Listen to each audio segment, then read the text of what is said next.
Okay, boys and girls, here we are. It's me, Nekfe, for a new video and a new, let's say, um, video type in my channel. Alright? I'm gonna look at the Dev Diaries of Victoria 3. We waited for that, boys. So, here we are. So, this is the first Dev Diary. There was the Dev Diary #0, but that wasn't really interesting. Let's start here. Um, let's read it together. Give me your comments. Give me some likes. Give me some love. So yeah, let's go. Hello everyone. I'm Michael, Victoria 3's new lead game designer, and oh boy, does it feel good to finally be able to say it out loud. Alright, shit. Today I have the pleasure to reveal some details about that one feature everyone thinks about when they hear Victoria, the pops. Yes, the pops. That's the Dev Diary of today. Pops were introduced in the first Victoria game to represent your country's population. Pop mechanics have since snuck into other Paradox titles like Stellaris and Imperator. But this in-depth population simulation is what Victoria is about, and we're going to bring you a system with more depth than ever before. So see, Stellaris and Imperator have this, but like Imperator had it before. I mean, Imperator really changed in the past like year or so. Yeah, I mean, Imperator is not the same game anymore. The pop system is not necessarily the same. I would say that the pop system in Imperator is interesting, but the fact that you can control your pops is kind of unrealistic. I mean, yeah, your pops are like a wave, right? You shouldn't be able to control them. Yeah, so let's continue. In Victoria 3, pops are the country's engine. They work in industries, they pay the taxes, they operate the government institution, and they fight the wars. They're born, they die, they change occupation, they migrate, they organize, get angry, and start revolution. So that's the thing, right? If I could organize every pops I have, I mean, they wouldn't be able to do that. I mean, that's yeah, they should be kind of unpredictable in some ways sometimes. So every pop is visualized so you can see which demographic sports the best mustache. Note that pop portrays are very much a work in progress, yes. So we can see this picture of a French Catholic clergyman. Early footage, yeah, of course. So like this is gonna change, right? So I guess this is a religion. So this is his name, his age, I guess. The total population of it. Alright. That's interesting. So that's what they get? Or like, how does this go? And like they get money from certain types of trade goods, I guess. I mean, to be honest, I really like how the pop is done. Yes. French clergyman. How do they like did they do a lot of research about like how people were dressed? Because that would be really interesting.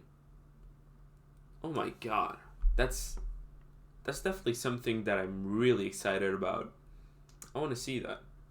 All right, you, the player, might be in charge of your country, but you're not in charge of the pops and can't manipulate them directly. That's what I was gonna talk about. That's really great. I mean, I don't want to like be able to manipulate my pops directly, right? Yet everything you do to the country affects them, and they in turn will react in what they perceive to be their own best interests. Yeah, interesting. A large part of your game will consist of trying to all right, your population's appetites for material goods or political reforms, but most actions you will take aren't to the benefit of every pop in your nation. Of course, right? If I um, up the taxes in one of the pops, I mean, this is not gonna benefit him, but like it's maybe gonna benefit the nation as a whole. So let's continue. And by making life better for one part of the population, you may inadvertently, oh my god, inadvertently, yes, upset another demographic, which is very true. I mean, even today in today's politics, right? I mean, you can definitely like upset a demographic by changing something in someone else's. Okay, the most important aspect of pubs are their professions, which reflects the types of jobs it carries out in the building where they work. Alright. A pub's profession determines its social class and can affect its wages, political strength, and what other professions it might qualify for, and particularly which political interest groups it's prone to supporting. I mean, definitely, I would understand that. Which you will hear lots more about in future Dev Diaries. I am really excited about that. Some of the pub's professions you will encounter in Vic 3 are aristocrats, capitalists, bureaucrats, officers, shopkeepers, machinists, laborers, and peasants. Investing in industries that provide job opportunities for the kinds of professions you want to encourage in your country is key to the society building gameplay of Vic 3, which is again really interesting. But I hope that the so these are the professions. All right. Yeah. So there's not gonna be like new professions during like Victoria 3's time, but that would still be interesting. Like like today, the computer designers didn't always exist, right? So like it was a thing that changed with time. I mean, it didn't exist before and now it exists. Like companies being in it, like devs, for example, developers didn't always exist, right? It's a job that kind of was invented, right, today. So every variation of profession, culture, religion, and workplace in the world gets its own unique pop. At any given time, this results in many tens of thousands of pops in the world working, migrating, procreating, and agitating. So here we have, I would guess, a Turkish pop. Damn, he is pretty dark for a Turk. Let's just say that. So he's secure. Okay, it's not his name because just here I said it was his name. Yeah, okay, right. So it's secure. Is it? No, it's not his age though. Is it like the portion of pop they have? I would guess so. So like here you have the population of it, workforce. Okay. All right. So here you have the state. So like this is in the Ottoman Empire, right? So here's in Diyarbakir. Of Turkish culture, and is Sunni, which was the majority religion at the time, right, in the Ottoman Empire. So 50% of these pops are literate. Would this mean, so there's a star on the discrimination thing in here. Would this mean that this is an advantaged group? I mean, I would guess so, right? Because the Ottoman Empire never necessarily like advantaged the Sunni Turks, right? So not radicals, no loyalists. Okay, interest groups. So it's gonna like vote for it, and the net income. So this is the aristocrats in the Ottoman Empire. All right, this is interesting. It's like what that means that 50% of the aristocrats in the Ottoman Empire are like literate, which is pretty sad to be honest. So the people that make up the pop are distinguished into workforce and dependents. Members of the workforce keep the buildings in the game operational and collect a wage from them in return. Those who cannot or aren't permitted to be officially employed are considered dependents. Alright. So like, for example, I would be the worker.